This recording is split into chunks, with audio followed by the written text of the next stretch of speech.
Okay guys, today I'm going to be showing you how to get the Flawless Conqueror title and also the Baron that walks in as a smoking plume polymorph. Right, it's going to be... Oh, also, you can also take the helmet of the polymorph off by going to options gameplay and hide polymorph helmet. Just thought I'd put that out there. But yeah, let's move to the video. So basically, you're going to want to enter Maelstrom Arena on Veteran. Yeah. I'm gonna quickly showcase all the boss battles to kind of help you guys out a bit. So this is the first boss, the Centurion. What's it? Centurion Champion. You're gonna want to just DPS this boss. Keep all your AOE's on the floor. As you can see, I'm DPSing this boss, but I'm putting my AOE's and my damage over time on the other boss, so that when this phase, the damage phase goes, he goes into like a tanky mode where he can't receive damage. So we just move on to the next one. I'll drop ult on him. He should go down very soon, and then I should be looking to fight the next one. I've got them grouped up now because I brought one over to the other one, so like they're not taking much damage, or they're taking damage, but to their shields, I got like a shield phase, so it just helps. It just helps with the build, to be honest with you. When they stand up, they can take more damage. There's some livers around the room as well that you can press to stop the blades from whirling if you're having a bit of issues with those blades. Alright, this next boss is the Llama Queen, I think. She's like a snake. Yeah, Llama Queen or something. The most important thing about this boss is the slow that you receive, and also you want to stay out. When she does a little electric shock hands, you want to stay out of the water because that's a little damage over time that you do not want to receive. Alright, but apart from that, she's pretty easy, just DPS her normally. Right, this boss got a bit more difficult mechanics. Right, it's easy if you know. So the first one is, once it's like green and walking around the room, little green circle, you need to be underneath the boss. Because if you're far away, you'll receive like an electric shock. And then once it finishes that phase, you'll stand still and blast like a flame damage AoE. Those little dwarven spires, you're going to want to destroy them because they have a one-shot mechanic. Pick up the damaging sigil. That's what I do anyway. And I just try my best to DPS as I'm walking around the room. Because, yeah, you just get out a lot faster. So carry on, rinse and repeat those two mechanics. And yeah, there you have it. Now the next boss is... this annoying troll. The troll and also the massive giant that you have to deal with. The main mechanic is kill the troll so that the troll doesn't break the little ice platforms. There's 3 ice platforms and there's 3 stages of this boss. Now the boss, once she brings her health to a certain threshold, she'll jump up and damage the ice around you. And if you're close, if you're caught in a blast radius, it's a one-shot. So don't get caught with that.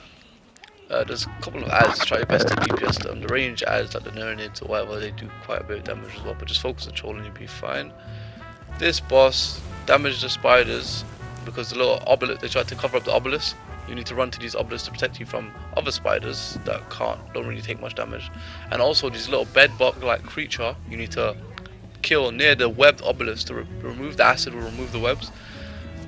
For this final boss, I like to remove the webs on all the obelisks, time it well, grab a attack sigil and just go to town on the boss. As my gear is not the best because I'm just using PvP gear for this, because why not?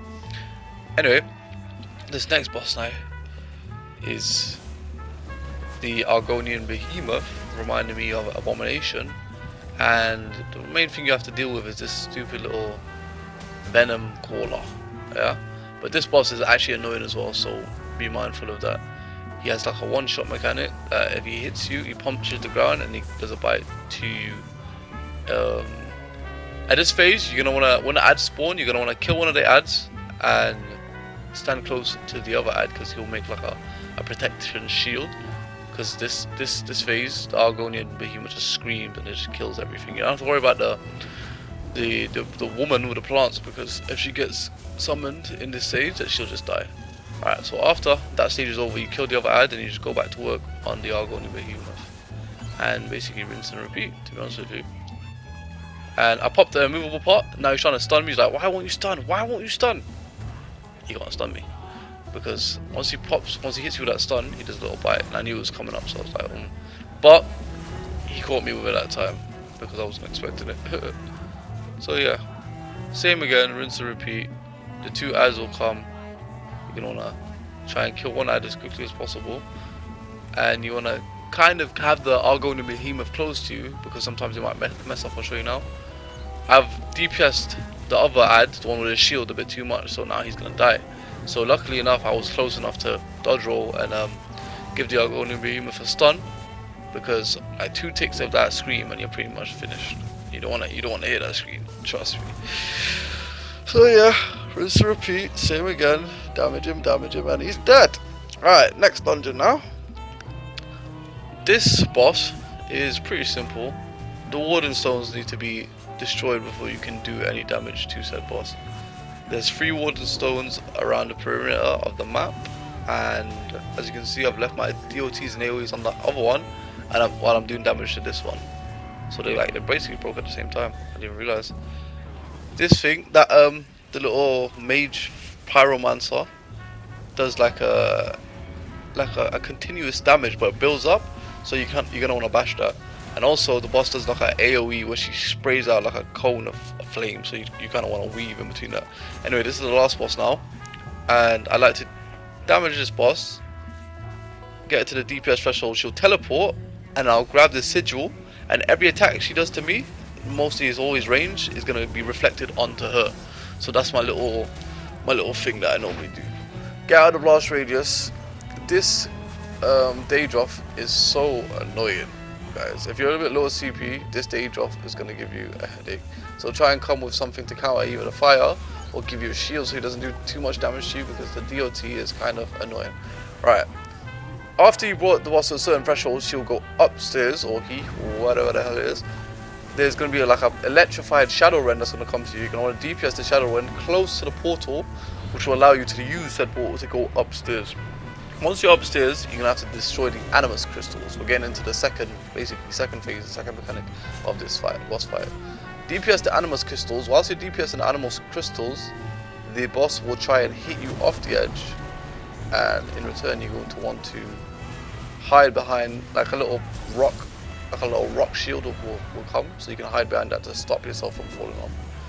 Right, there's a DOT, a flame DOT, that if you stay up there too long, it will cause you to perish. So if you can't handle the DOT, you can always drop back down and then rinse and repeat.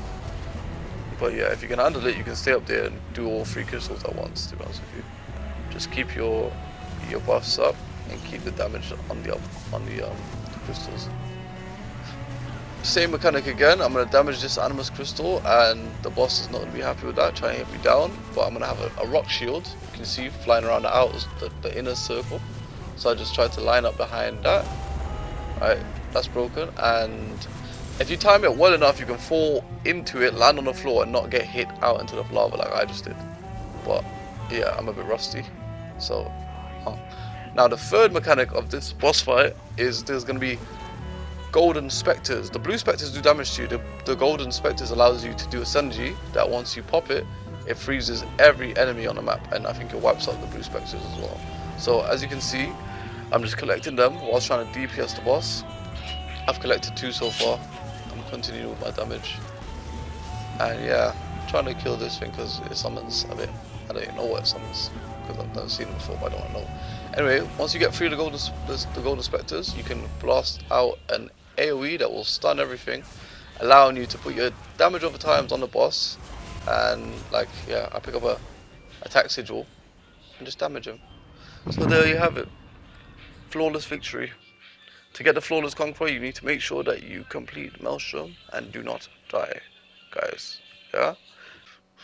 Now, obviously, that is it. If you enjoyed the video, make sure you leave a comment. Any questions, leave them down below. That's how you get the Baron skin.